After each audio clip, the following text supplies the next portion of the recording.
귀한 찬양으로 저희의 귀뿐만 아니라 우리의 심령 가운데 뜨거움을 허락해 주신 우리의 여러 찬양대원들 진심으로 감사합니다.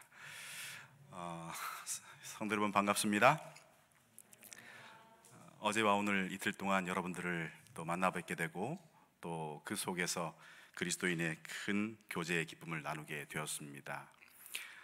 저는 어제와 오늘 하나님께서 인정하신다, 또 인정해 주는 신뢰와 인정에 대한 이야기를 함께 나누고 있습니다. 오늘 아침 사랑하는 성도님들을 만나 뵙게 되어서 반갑고, 지난 한 해 동안 참 많은 코로나19로 인한 아픔과 또 고통 가운데 계셨던 우리 모든 성도님들에게 위로와 격려의 말씀을 다시 한번 드리고 싶습니다. 솔직히 지난 한 해 동안 우리 모두가 다 힘들었죠. 아마 성도님들 모두가 다 힘들었겠지만 저도 저 나름대로의 약간의 힘든 것이 있었음을 이 시간에 좀 고백을 합니다. 작년에 선교부로 부르심을 받고 난 다음에 많은 교회들이 출석에 어려움을 겪고 있는 상황에 직면하게 되었습니다. 토평교회는 그렇지 않았다라고 생각을 하는데 많은 교회들이 출석에 어려움을 겪으셨어요. 그래서 제가 참 어렵고 힘들었던 부분이 하나 뭐였냐 하면은, 여러분 뒤에 보이시는 저게 뭔지 아십니까? 기말보고서라는 겁니다. 기말보고서. 교회의 성도님들의 이 출석의 데이터를 제가 이제 매 3달마다 보고를 받습니다. 각 교회에서 우리 여러 서기 장로님들 이런 분들이 다 올리시면 그걸 취합을 하는데, 작년 초 1기 때에 2019년 대비해서 1,500명 이상이 출석이 떨어진 거예요.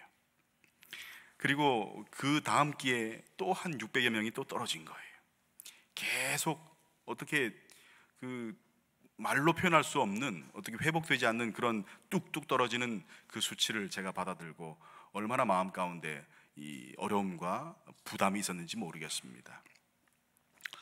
하지만 토평교회는 제가 귀동냥뿐만 아니라 작년도에 전도회를 할 때도 와서 뵐 때 그런 어렵고 흔들리는 상황 가운데서도 우리 목사님과 장로님들 그리고 성도님들이 한 마음으로 똘똘 뭉쳐서 이 대면 예배를 함께 고수하시는 그런 모습들, 특별히 장로님 네 분들의 또 헌신, 그 모든 이야기를 다 듣게 되고 또 눈으로 확인하였습니다.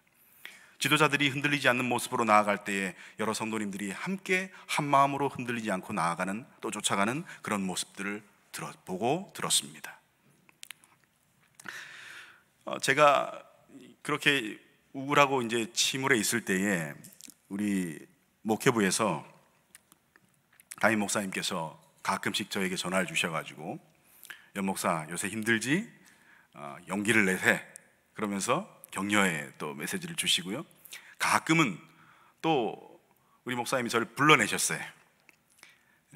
여러분 목사님의 그 취미가 여러 개 있는데 그 중에 한 취미가 뭔지 아십니까? 자전거 취미에 가지고 계시죠. 그래서 목사님께서 목회실 자전거 타러 가실 때 한번 바람 쐬러 나와 해가지고 저를 또 불러내셔가지고 저 고갯길을 한번 이렇게 땀을 흠뻑 내면서 이렇게 달렸던 적도 있었습니다. 그래서 참 그 큰 위안과 용기를 함께 또 주시고 또 저 또한 그렇게 힘을 얻었던 그런 기억이 있습니다. 그러면서 토평교회에서 들려오는 소식들이 참 교회가 살아있으며 또 코로나 상황 가운데서도 많은 교회들이 전도회를 하지 못하고 취소하는 상황 가운데에서 작년에 전 후반기 전도회를 성공적으로 치러내시는 그런 모습들 가운데서 우리 토평교회의 성도님들의 이 선교적 동력, 이것은 도대체 어디에서 나오는 것일까라고 하는 그런 궁금증을 가지게 되었고요. 그것을 잠시 이렇게 파헤치다가 토평교회의 이 신앙과 부흥의 이 비결이 있구나라고 생각이 들어서 올해 초에 목회자 협의회 때 우리 코로나의 파고를 넘어선 교회라고 하는 주제의 좀 이제 세미나를 열게 되었는데, 그 세미나에 우리 토평교회의 사례를 소개를 하게 되었습니다. 제가 오늘 이렇게 와서 이렇게 여러분들과 함께 만나는 이 시간이 참 그 소개하는데 딱 적절한 타임이라고 생각이 들어서 여러분들에게 잠시 한 3분 남짓한 당시에 보여드렸던 토평교회의 전도회에 관련된 보고 영상을 한번 보도록 하겠습니다.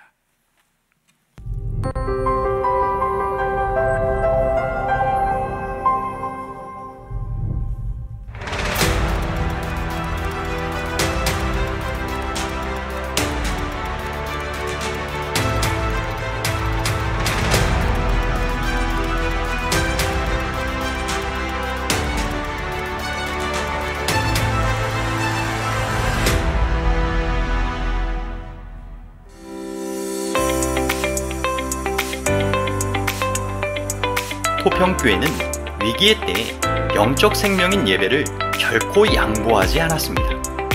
코로나19 상황의 초창기에 교회의 직원에는 대면 예배를 국가의 시책이 허락하는 선에서 존속하기로 하고 단 한 번의 중단 없이 화금토 예배를 모두 현장 예배로 진행했습니다. 예배에 대한 이 모든 노력은 결집력과 선교 동력을 잃지 않기 위함이었습니다.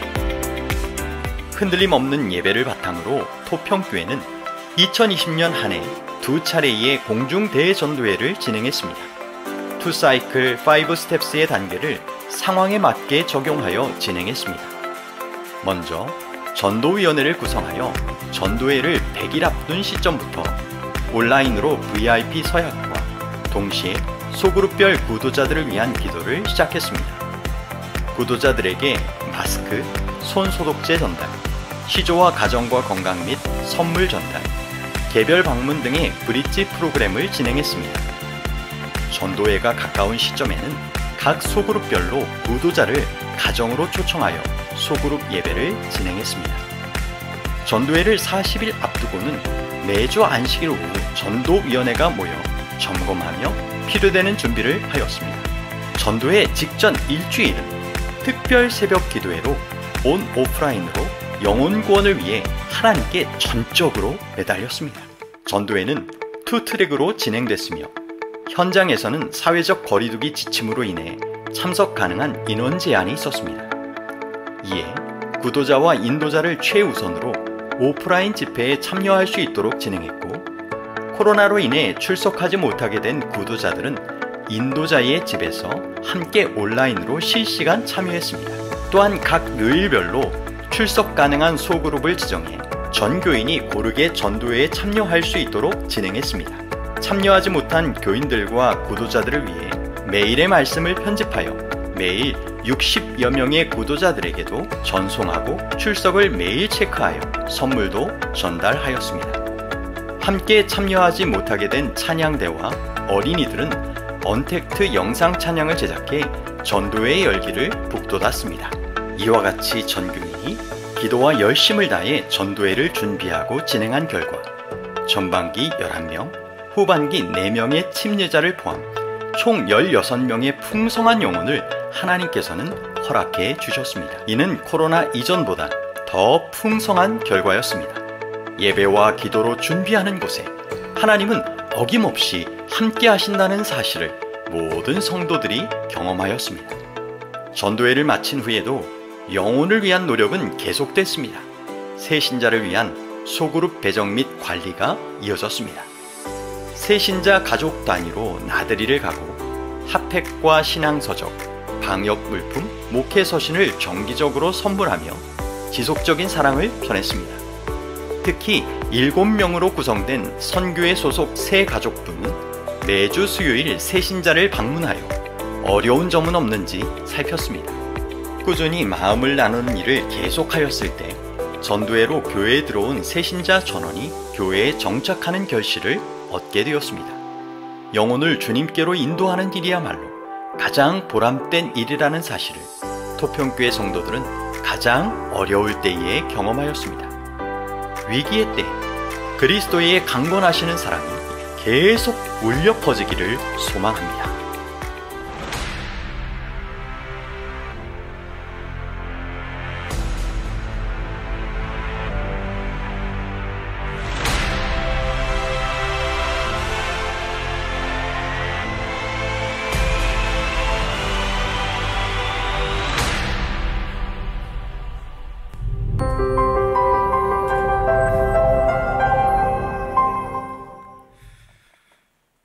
가장 어려울 때에 모든 우리 동중하나회 교회들에게 선교에 또한 좋은 모본이 되어 주셔서 다시 한 번 더 주무부장으로서 여러분들에게 감사의 말씀을 드립니다. 단순히 합회가 인정했다라고 하는 것이 아니라 여러분, 오늘과 어제의 말씀처럼 하나님께서 여러분들을 인정하고 계심을 오늘 이 시간의 말씀을 통하여서 확신하게 되기를 간절히 바랍니다. 오늘은 열왕기상 15장 3절과 4절 5절의 말씀을 보겠습니다. 열왕기상 15장 3절과 4절 5절 말씀입니다. 아비암이 그의 아버지가 이미 행한 모든 죄를 행하고 그의 마음이 그의 조상 다윗의 마음과 같지 아니하여 그의 하나님 여호와 앞에 온전하지 못하였으나 그의 하나님 여호와께서 다윗을 위하여 예루살렘에서 그에게 등불을 주시되 그의 아들을 세워 뒤를 잇게 하사 예루살렘을 견고하게 하셨으니 이는 다윗이 햇사람 우리아의 일 외에는 평생에 여호와 보시기에 정직하게 행하고 자기에게 명령하신 모든 일을 어기지 아니하였음이라. 아멘. 오늘 저는 이 열왕기상에 있는 본문 말씀을 주제로 하나님께서 인정하신다라고 하는 제목으로 말씀을 드리겠습니다. 사람은 보통 한 번 믿는 사람을 끝까지 믿으려 하는 성향이 있습니다. 그래서 사람에게 인정받기는 어렵지만은 한 번 인정받고 나면은 그 마음의 신뢰를 좀채로 거두지를 않지요.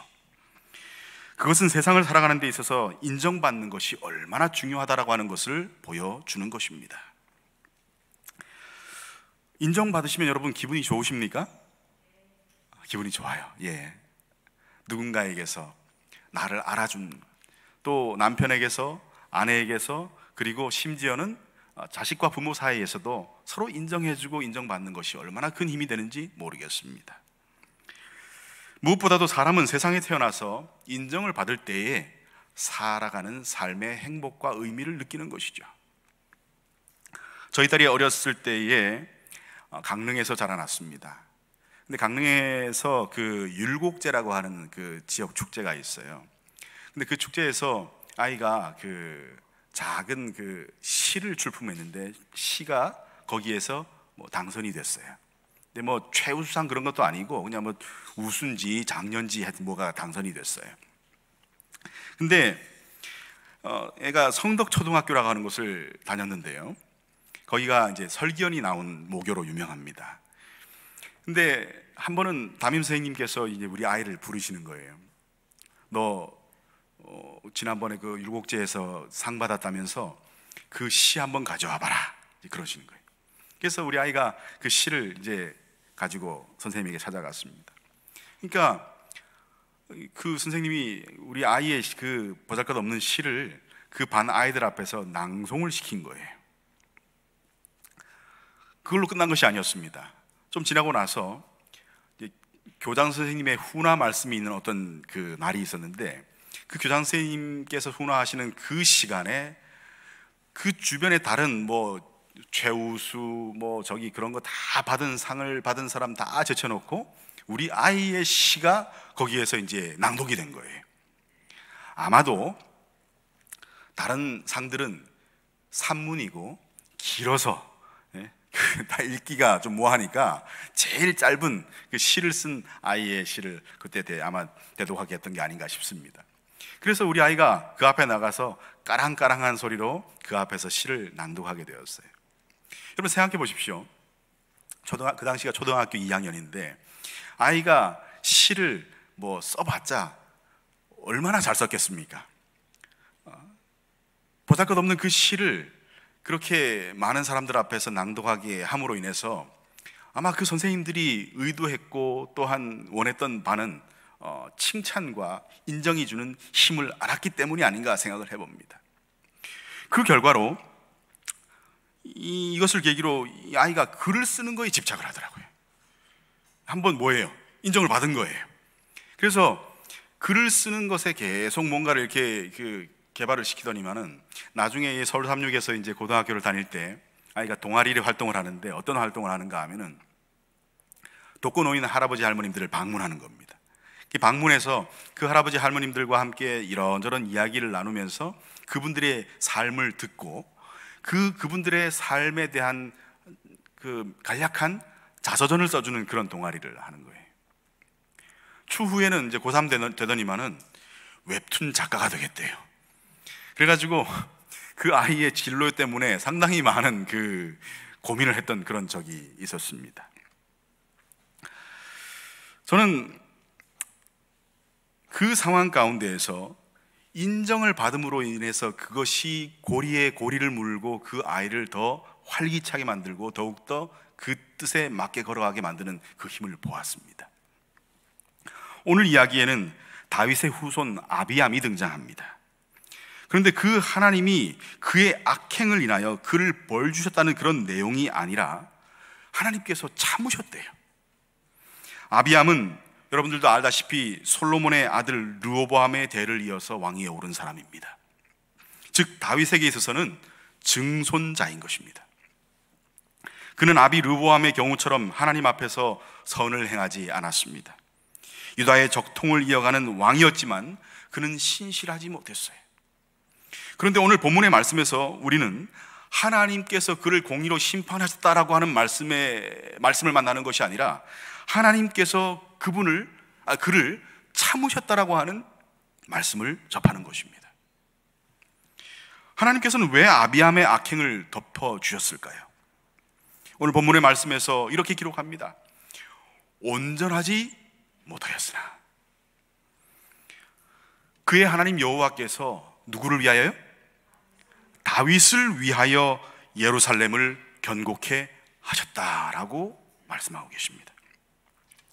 여기서 온전하지 못했다라고 하는 것은 그의 한 가지 죄, 즉 무엇을 얘기하는가 하면은 우상 숭배의 죄를 이야기하고 있는 것입니다. 아시다시피 여러분, 우상 숭배는 하나님께서 가장 싫어하시던 죄였습니다.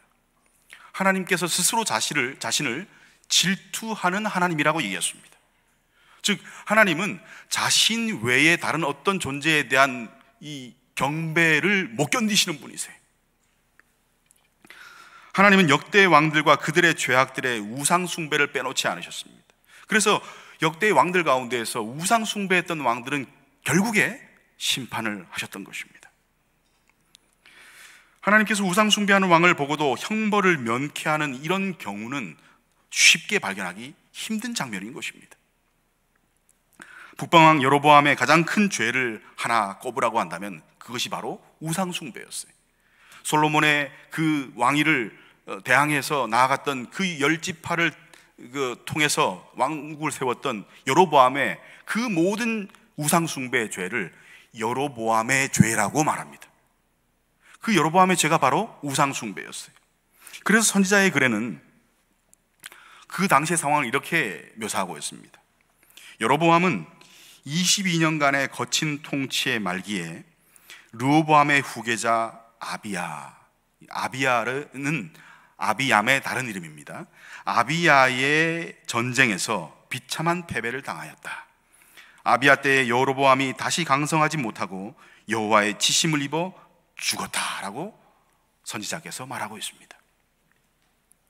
아이러니컬한 것은 무엇인가 하면은 여로보암의 그 죄, 무슨 죄예요? 우상 숭배라고 하는 그 죄를 심판하기 위해서 하나님께서 쓰셨던 도구였던 이 아비암이 또 어떤 죄를 저지르고 있는 거예요? 우상 숭배, 같은 죄인 우상 숭배에 빠져든 모습을 보게 되는 것입니다. 그렇다면 아비암 또한 하나님께로부터 벌을 받아야만 했을까요? 마찬가지죠. 공의의 하나님이시라면 그렇게 하셔야 마땅합니다. 하지만 하나님은 오늘 말씀처럼 다윗과의 언약 때문인지 모르겠지만은 그를 벌하지 않고 계신 것입니다. 이런 모습은 우리가 구약 성경에서 흔히 만나는 하나님의 모습이 아닙니다. 하나님은 자신에게 돌이킨 자들을 엄히 벌하시는 것으로 보입니다. 하지만 그 이유를 우리는 다른 성경 말씀 가운데서 확인할 수가 있는데 그것이 바로 사무엘하 7장 12절에서 16절의 말씀에 나옵니다. 말씀을 보시면은 저가 만일 죄를 범하면은 내가 사람 막대기와 인생 채찍으로 징계하려니와 내가 네 앞에서 패한 사울에게서 내 은총을 빼앗은 것 같이 그에게서는 뺏지 아니하겠다라고 말씀을 기록하고 있어요. 즉 다윗의 그 집에 내린 그 은총과 그 언약을 통해서 너의 자손들에게서는 뭘요? 그 위를 뺏지 않겠다라고 말씀하셨던 것입니다. 하나님께서는 유독 다윗의 그 집안에게는 인내하셨던 것입니다. 무신론자 인거솔이 한 친구 목사와 언쟁이 붙게 되었습니다. 근데 많은 군중들 앞에서 하늘을 향해서 입에 담지 못할 육두문자를 써가면서 욕을 하는 거예요. 그러고서는 시계를 보면서 시간을 재는 것이 아닙니까? 그러면서 이렇게 말합니다. 이보게 친구, 보게나 내가 이런 참담한 욕을 저 하늘에 퍼부었음에도 불구하고 당신이 믿는 하나님은 아무런 이런 방구 언급이 없으시네. 그런 거 보니까 하나님은 분명 없는 게 당연해. 그렇지 친구야? 그때 그 목사가 인거솔에게 이렇게 말한 것이 유명하죠. 자네는 지금 하나님이 얼마나 우리에게 오래 참으시는지를 증명해 보인 걸세라고 얘기합니다. 창세기 18장에 보면은 오래 참으시는 하나님이 나타납니다. 창세기 18장에 어떤 얘기가 나오죠? 소돔성에 있는 롯의 경우입니다. 하나님께서 소돔의 악함을 보시고 소돔성을 불사르시로 작정하셨습니다. 그런데 그 사실을 들은 아브라함이 하나님 앞을 가로막습니다. 그리고서 하나님 혹시 그 성에 의인이 있을지 어떻게 합니까? 의인을 악인과 함께 벌하시겠습니까? 라고 말하면서 그가 탄원하면서 혹시 이 성 가운데 50명의 의인이 있을지 어떻게 알겠습니까? 그리고 45명, 40명, 30명, 20명, 그리고 결국에는 10명을 놓고 하나님과 협상을 해요. 그 순간 하나님은 인내심과 따뜻한 마음을 가지고서 아브라함의 제안을 계속 받아주시는 모습을 보이십니다. 그런데 애석하게도 그 소돔이라고 하는 성 가운데 몇 명이 없었어요? 10명의 의인이 없었어요. 그 상황 가운데에서 바로 창세기 19장이 삽입이 됩니다. 성경 창세기 19장은 어찌 보면은 소돔을 멸망코자 하시는 하나님의 계획으로 보자면은 불필요한 내용이 삽입된 것입니다. 하지만 그 순간 하나님께서 19장을 통해서 어떤 하나님의 모습을 보이시는가 하면은 멈칫하세요. 주저하세요. 그 소돔성을 멸망시키고자 하는 하나님의 뜻을 어떻게 해요? 실행하지 못하시는 모습을 보이는 것입니다. 오직 무슨 이유 때문에 그렇습니까? 그 성 안에 누가 있어요? 누가 있습니까? 롯이 있는 것입니다. 롯과 그의 가족들이 그 성 안에 있는 거예요. 아브라함의 조카 롯과 그의 가족들을 보시고 그 성을 향한 심판을 주님께서는 실행하지 못하셨습니다. 누구 때문이었습니까? 실제로 보면은 롯 때문이 아니라 누구 때문이었어요? 바로 아브라함, 인정받은 자 아브라함 때문이었던 것입니다. 롯을 보고 심판을 지시하신 것이 아니라 롯이 아브라함의 친족이기에 그 아브라함을 보시고 그 심판을 천연시키시는 우리 하나님의 오래 참으심을 보게 되는 것입니다. 여러분, 인정받는다라고 하는 것, 세상은요, 우리가 살아가는 이 세상은 첫째에게만 인정의 잣대를 허락합니다.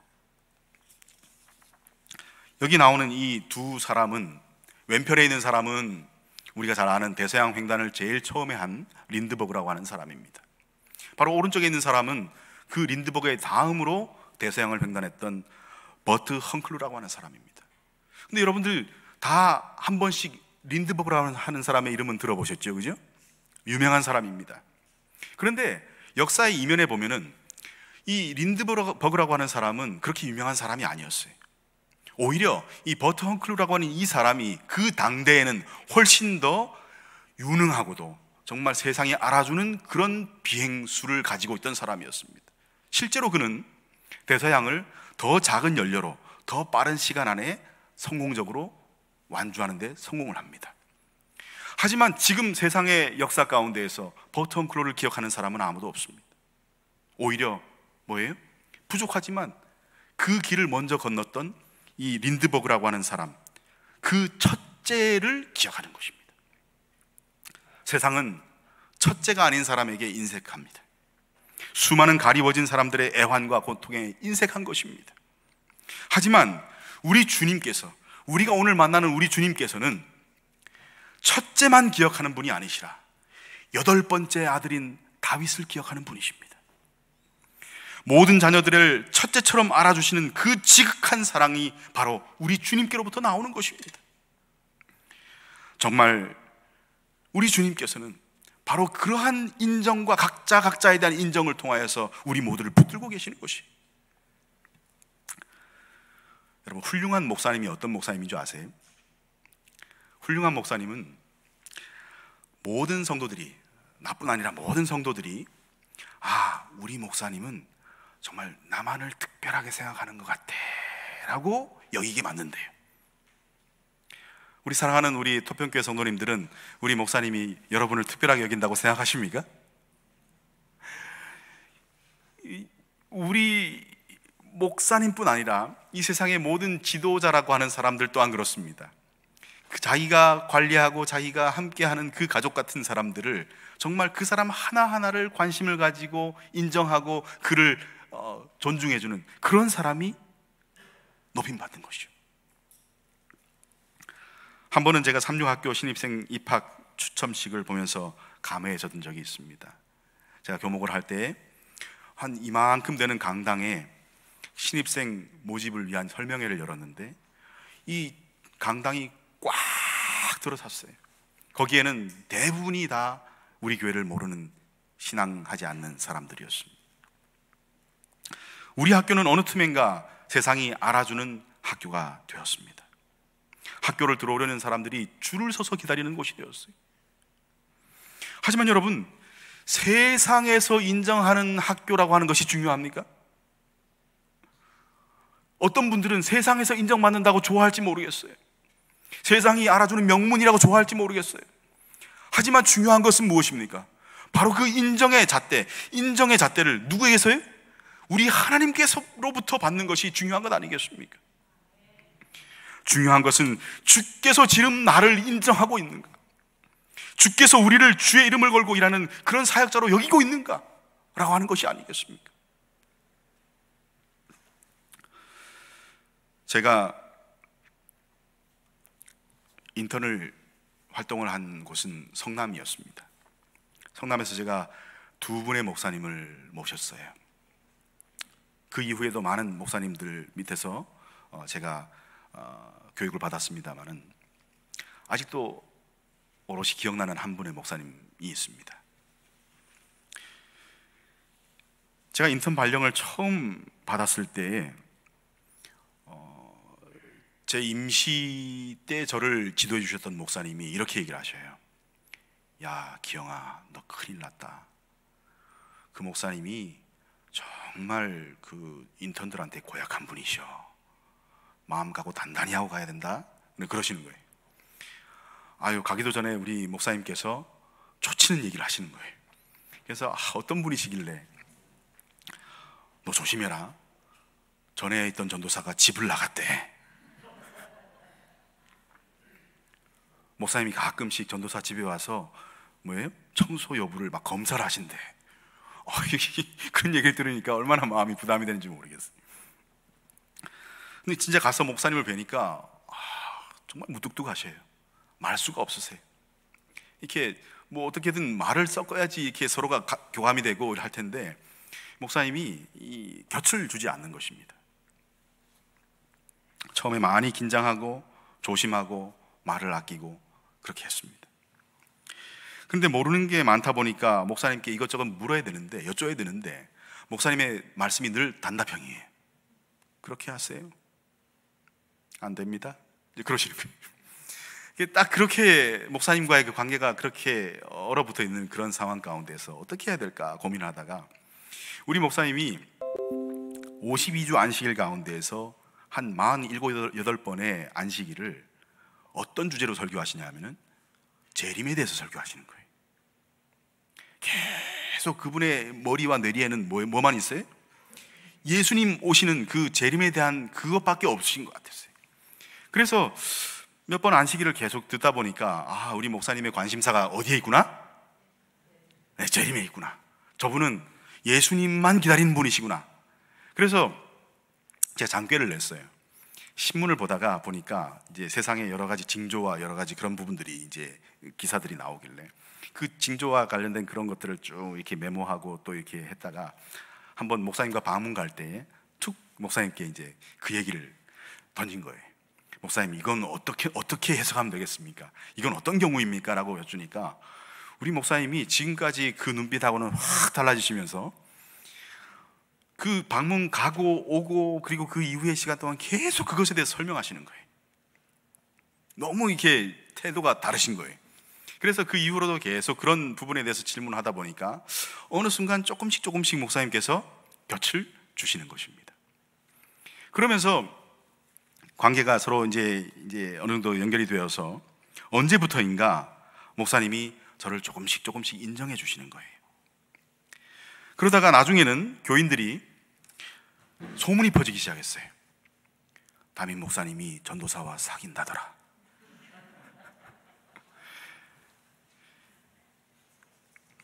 지금껏 제가 모신 목사님들이 다 큰 스승들이었습니다. 아주 훌륭하신 분들이었습니다. 근데 제가 유독 그 목사님이 오래도록 기억에 남는 것은요, 그분이 저에게 어떤 설교의 기법을 가르쳐 주지 않으셨습니다. 그 목사님이 저에게 어떤 방문의 테크닉을 가르쳐 주지 않으셨어요. 그 목사님이 저에게 어떤 목회에 있어서 중요한 행정적인 어떤 그런 절차를 가르쳐 주지 않으셨습니다. 오직 그분이 저에게 하신 것은 저를 뭐예요? 인정해 주셨어요. 받아주신 거예요. 방문 갈 때 심지어는 목사님이 운전을 하셨어요. 보통 전도사에게 운전을 시키지 않습니까? 근데 저보고 방문 계획을 짜라는 거예요. 그리고 그 방문 가는 곳을 다 전화해서 그분들과 조율하고 그 모든 것들을 다 전도사님이 알아서 하세요 라고 맡기는 거예요.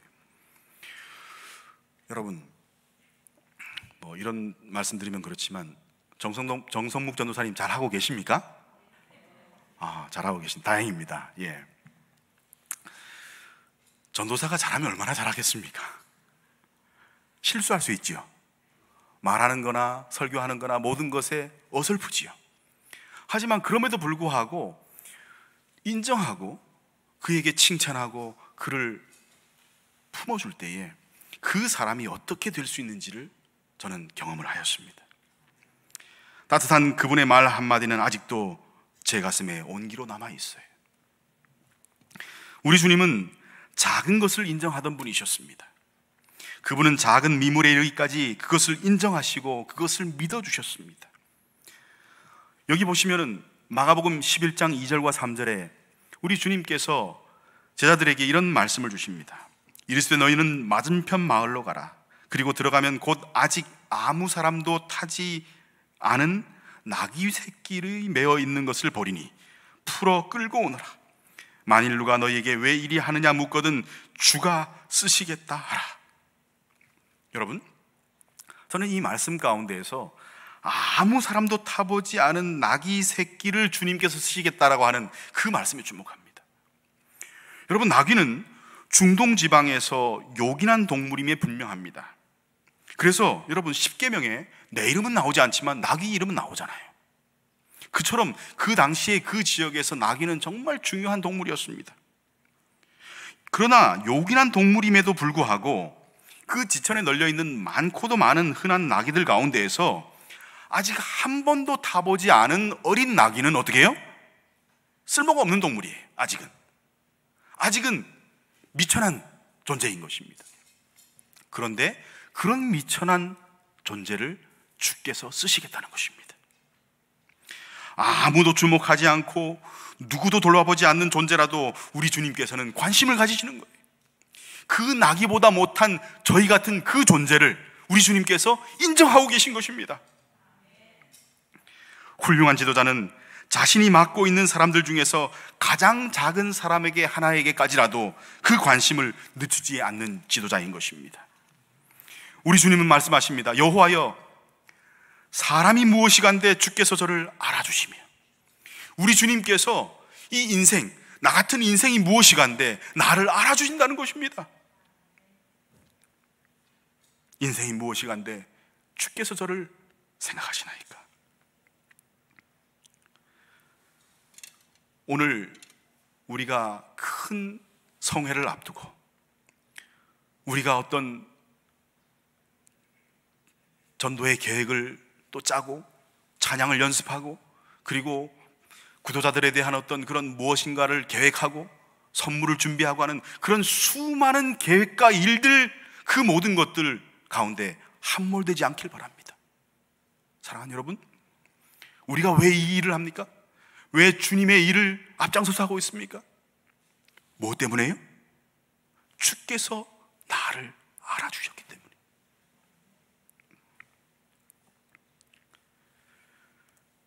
한 얘기를 하고 마치도록 하겠습니다. 개신교 선교사의 자녀로서 한국에서 태어나고 자란 요셉이라고 하는 목사님이 있습니다. 이분은 푸른 눈에 또한 노란 이 머리를 하고 있는, 누가 봐도 어떤 사람이 서양 사람이에요. 근데 그는 미셔너리 키즈, 즉 선교사의 자녀로 이 땅에서 태어났고 이 땅에서 김치 먹고 그리고 찌개를 먹고 자란 한국인이었습니다. 초등학교 3학년까지는 쭉 이곳에서 자랐어요. 근데 그가 어느 날 어머니의 그 안식년을 맞이하여서 어머니의 고향이었던 미시간으로 돌아가게 되었습니다. 그가 4학년 되던 때에 그 미국으로 가게 되었는데, 이 3학년 때까지 한국 땅에서 오롯이 자랐던 이 요셉이라고 하는 이 어린 아이에게 있어서 미국이란 땅은 얼마나 낯선 땅이었을까요? 거기에서 첫 수업에 들어가게 되었는데 생김새만 미국 아이였지 생각이나 모든 것들은 한국의 아이인 이 아이에게 첫 시간에 그 도전은 너무나도 그에게 스트레스가 되었던 것입니다. 첫 시간에 어떤 일이 있었냐 하면은 담임선생님이 1학기 때 배웠던 그 단어를 보여주면서 이 단어를 스펠링을 너가 불러보고 그것을 발음해보라는 거였습니다. 근데 그 반에 있던 친구들이 하나씩 선생님의 딱 보여주는 그 단어를 보고 그걸 딱딱 맞춰 나가는 거예요. 차례가 계속 돌아가면서 저 한 기퉁이 앉아있던 이 친구에게, 요셉에게 차례가 돌아오는 것입니다. 마음이 어떻게 됐을까요? 여러분, 그 영어 못할 때 외국인이 와서 말 걸 때 그 기분 있잖아요. 그 기분을 그 아이도 아마 느꼈겠죠. 그렇게 아이 마음이 쪼그라들고 있는데 선생님이 요셉을 보더니 이 단어장을 내미는 것이 아니라 요셉, 너 앞으로 나와, 이러는 거예요. 이게 웬일입니까? 나머지 애들은 다 자기 자리에서 하는데 왜 나만 불러내는 거야? 그 속에서 정말 말로 할 수 없는 폭풍우가 지나갔다고 해요. 애들 앞에서 얼굴이 뻘겋게 상기되어서 나간 그에게 선생님이 백묵을 주시면서 칠판 앞에 서라는 것입니다. 그러면서 선생님이 반 아이들에게 이렇게 얘기를 합니다. 요셉은 한국에서 온 선교사의 자녀야. 그런데 요셉이 영어를 공부하지 않고 그 땅에서 한국말을 보고 배우고 자랐어. 그래서 선생님이 오늘 이 시간에는 요셉에게 다른 언어, 다른 스펠링을 쓸 수 있는 기회를 줘보려고 해. 선생님이 요셉에게 요구한 단어가 무엇이었겠습니까? 바로 요셉아, 내 이름이 샤프야. 내 이름을 한번 이 칠판에 써보렴 이라고 얘기를 한 것입니다. 근데 이 어린 아이에게 있어서 다른 영어는 되게 복잡했는데 무슨 단어는요? 뭐요? 그 어린 시절 때 이미 이제 경험했던 샤프, 여러분 써보셨죠? 그 샤프라고 하는 단어는 자기가 잘 알고 있었다는 거예요. 그래서 그 칠판에다가 선생님께서 말씀하신 그 주문하신 그 이름을 또박또박 썼습니다. 그러니까 조용하던 그 뒤에서 지켜보던 친구들이 우 하면서 이렇게 반응을 하는 거예요. 이야, 대단하다. 마치 상형 문자를 보는 것처럼 보더라는 것입니다. 이야, 대단하다. 그러면서 한 친구가 막 여러 친구들이 손을 드는데 한 친구가 내 이름도 쓸 수 있겠냐고 얘기를 하더라는 것이에요. 내 이름은 탐이야. 내 이름을 써줘. 그래서 샤프를 지우고 다시 탐이라고 적었어요. 여러분, 그 아이의 그 이훗날의 활동은 여러분 어땠을지 짐작이 가시죠? 웬만한 선생님은 수업 진도 나가는데 웬 귀찮은 애가 왔어라고 그를 핀잔 주고 그를 무시했을 수 있어요. 하지만 샤프 선생님은 요셉을 있는 그대로 바라보시고, 그리고 그에게 자신이 할 수 있는 글과 말을 통해서 자신을 뽐낼 수 있도록 기회를 주셨습니다. 여러분, 우리 예수님도 그와 같아요. 우리 주님께서는 우리에게 하지 못하는 것을 요구하는 분이 아니십니다. 우리 주님께서는 있는 그대로를 아름답게 바라보실 뿐 아니라 샤프 선생님처럼 내 속에 있는 것을 끄집어낼 수 있는 분이 내가 사랑하는 주님인 것입니다. 예수님은 만나는 모든 사람들의 내적인 것을 끄집어낼 수 있는 분이십니다. 더 나아가 보면은 하나님은 다윗 때문에 아비암에게 자비를 베푸셨습니다. 내가 비록 죄된 모습이라 할지라도 주의 은혜를 입는 것은 주님의 인정을 받은 나의 가족 때문이 아닐까요? 내가 지금 인정받았어요. 그것이 나의 어머니의 기도 때문 아닐까요? 그것이 나를 지도했던 어떤 목사님의 기도 때문 아닐까요? 그것이 나를 위해서 눈물을 흘리면서 나를 위해서 애쓰셨던 우리의 선생님 때문은 아닐까요? 여러분, 저는 오늘 이 시간 여러분들에게 주문합니다. 나를 위해서 염려하고 신뢰를 지켜주시던 그 모든 성도들과 마찬가지로 아울러 내가 이 시간 주님 앞에 바로 설 때에 그와 같이 하나님은 나 때문에 나의 가족과 나 때문에 나의 이웃과 나 때문에 나의 제자들에 대한 심판을 유보할 수도 있다는 사실입니다. 마치 아버지 하나님께서 독생하신 아들 예수님 때문에 나를 향한 사형 선고를 유보하신 것처럼 말입니다. 사랑하는 성도들이시여, 오늘 이 아침에 우리 토평교회 모든 성도들이 한 마음으로 확신하게 되길 바랍니다. 나는 주님의 뭐 받은 자다? 인정을 받은 자다. 나는 주님의 신뢰를 받는 자다. 그러한 깊은 신뢰와 그 자존감이 여러분을 축복되게 만들 것이고, 여러분을 춤추게 만들 것이고, 여러분을 전도의 일선으로 뛰어가게 만들 것입니다.